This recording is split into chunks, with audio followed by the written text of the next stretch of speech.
Hello，大家好，欢迎来到我的频道。今天这一集影片就是交代一下我上个礼拜都在做什么。以前我是全部都做日本海军的军舰，那这一次我想说，爱当做到了一个阶段，突然有点腻，我就去拆了这一盒 Mono 的这个牌子的。那 Mono 这个牌子它是在日本销售的。那我看它里面的内容跟细节，没有意外，它就是中国的小号手它所生产的，是换了一个牌子，然后在日本销售。因为我看它的模型内部的细节各方面看起来的感觉，就是跟小号手几乎是一样的，不管是用料或者是刻线各方面，看起来就有小号手的影子。不过说实在的，我觉得这一套模具是还不错，以细节来讲是蛮棒的一套模型。你可以看到它的主炮上所有的细节、刻线各方面都有。不过，以整体性来讲的话，它没办法跟现在像 Mirrorfire 这种新厂商、新设计下去比所有的它的细节表现。在当时的话，我是觉得这套模型已经不错了，所以，嗯，有时候我都会在想，我们做模型到底是要什么东西？对啊，如果我喜欢这一艘船的话，我想要把它做得很漂亮的话，我到底该怎么办？那或者是我只是一个一般玩家，那我该怎么办？所以这一套模型，它就是提供了一个很基础的塑胶的零件，然后它里面有附上通用型的栏杆，就是只有栏杆而已哦，而且你所有的位置都必须要自己裁切，它没有说什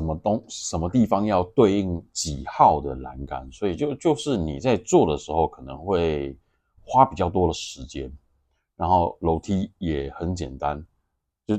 整整合模型里面就只有这3片。对，所以你还要可能需要额外的去购买蛮多的套件。如果你是很追求极致的细节的话，那因为我平常也不做德国海军，所以说实在的，我并不了解德国海军的船上面会有些什么样的特殊不一样的地方。那我去参考了 Bismarck 这艘船，它有一个3D 图吧，应该是说叫3D 超级细节图那在网络上可以看得见一些它的细节，我就发现德国海军的船它有些涂装上的特性，你可以看到在所有的建筑物的下缘这边会有一个，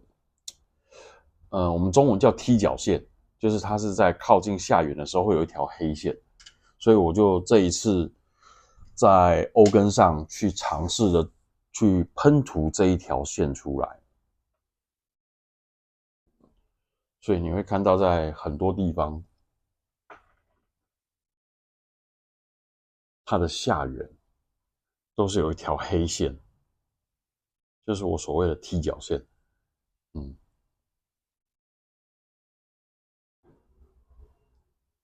下面有一圈是黑色的。那当然，这样做的重点只是尽可能的去比较接近事实，德国海军它的做法啊。然后这套模型就拆得很散，零件拆得很散。你可以看到它的以1楼的剑桥来讲的话，这边就是一片，这边也是一片，这里再一片，然后后面，然后跟上面这一块第2层甲板组装起来，所以你可能会在某些地方会有蛮多的缝隙，那你要处理的话就会比较麻烦。可是它这样子开的好处就是，第一，它的大部分的舷窗并没有很严重的变形，这些舷窗没有很严重的变形，而且上面的细节也比较多，这些细节都比较多，它看起来也比较立体。所以你如果有用 Ponto's 的细节改套的话，再搭配 3D 列印件的话，我是觉得这艘船是可以做得蛮漂亮的，而且跟以前我常做的日本海军的风格是完全不同的。因为你会看到它就日本海军的舰组的设计会舰桥非常明显，然后再烟囱，然后后面的一个后舰桥，然后就起来就是炮，然后整艘船有时候看起来会有点空洞。那德国海军的话，就是在主体的这个装甲带，你会看起来就是上面就是蛮壮观的。这个是我的观察啦，因为每个人的审美观念观感是不一样的，然后喜好也不同。对，只能说喜好也不同。然后你就看到，德国海军的舰首，它的设计，它是很锐利的，很锐利的，跟日本海军的船就差距会比较大。日本海军的船会偏向比较圆润一点的设计。那为什么之前我会一直做日本海军？就是我是觉得日本海军的船的形状、造型各方面，而且东方国家会在军事武器上可能会有所谓的类似一些神话去点缀它，所以你就看起来会比较有一种感觉。那西方的战舰类的，它就比较趋向于它就是拼我的实力、我的武装、我的装甲各方面出来跟你一决高下。那东方呢，它可能会带一些应该说是神秘色彩吧，这种传说。对啊，那以目前建造的进度都是大概是这个样子。然后顺带就是再跟大家讲一下关于所谓的底色的差异性。你可以看到很明显的这个木甲板的颜色，上面这一块我是先打了比较浅黄米白色的底，这是我自己调的。我在喷日本海军的甲板的时候，全部都是用这个颜色下去做底色。那这一块是 Mr. Color 的木甲板44号，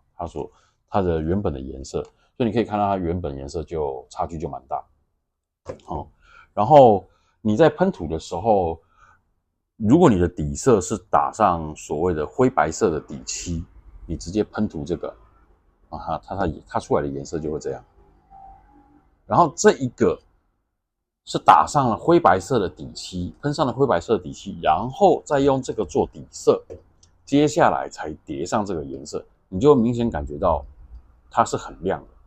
所以底色是对表面上的颜色的显示是会有很大的影响。那后来接下来如果我还可以用其他的就是类似这种自洗液啊，或者是油画颜料把颜色压下来的话，我是觉得它不太可能会一模一样，所以这一块我可能就要重做，或者是这一块要重做。重新喷上颜色会比较标准一点，就整体性的协调性要看起来至少要蛮接近的。你看这个就是一样很单纯的喷上了 Mr. Color 的甲板色，然后我直接用这一个木甲板的自洗液，然后搭配 Tamiya 的 X20来当它的稀释液，然后用画笔慢慢的去画，它就可以画出类似木甲板的效果。那这个效果就是可以确保说，我以后在台湾这种潮湿的地方，它不会有甲板翘起来的这种状况。这个就是我比较喜欢使用的涂装方式。然后船身的话，它在这个地方就会有一个很大的接缝，这个接缝到时候还要再独立的去处理它。不然原本船身组装起来是会有点缝的。那修整之后，除了水线这个地方我这次做的很烂，对，因为我要安排一些比较锈斑或者是一些藻类的东西粘在上面，所以水线带的这个地方，它看起来就是凹凸不平的，乱七八糟的。